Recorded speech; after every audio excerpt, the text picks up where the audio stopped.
Africa, বিশ্বকবি রবীন্দ্রনাথ ঠাকুর।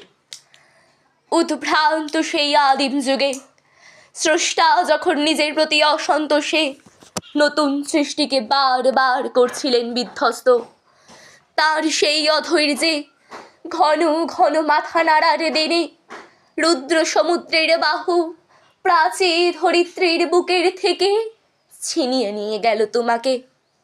Africa বাঁধলে তোমাকে বনস্পতির নিবিড় পাহারায়, কৃপণ আলোর অন্তপুরে।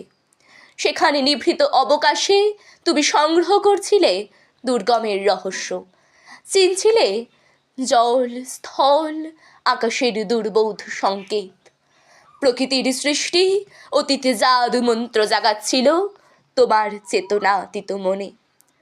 বিদ্রুপ করছিলে ভীষণকে বিরূপের ছদ্মবেশে, শঙ্কাকে চাচ্ছিলে হার মানাতে। আপনাকে উগ্র করে বিভীষিকার প্রচণ্ড মহিমায় তাণ্ডবের দুন্দুভিনী নাদে। হায় ছায়াবৃতা, কালো ঘোমটার নিচে অপরিচিত ছিল তোমার মানব রূপ।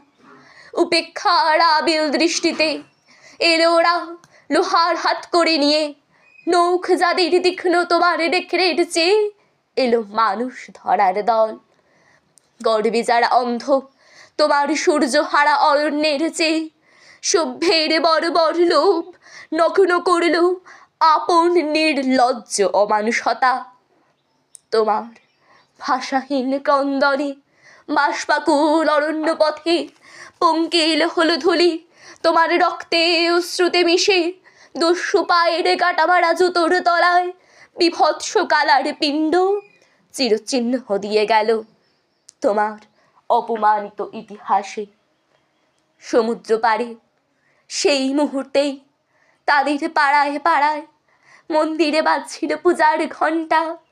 সকালে সন্ধ্যায় দয়াময় দেবতার নামে শিশুরা খেলছিল মায়ের কোলে, কবির সঙ্গীতে বেজে উঠছিল সুন্দরের আরাধনা।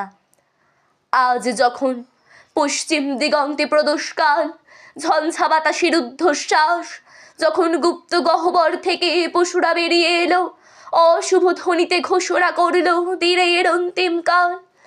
এসো যুগান্তের কবি, আসন্ন সন্ধ্যার শেষ রশ্মিপাতে দাঁড়াও ওই মান হারা মানবীর দ্বারে।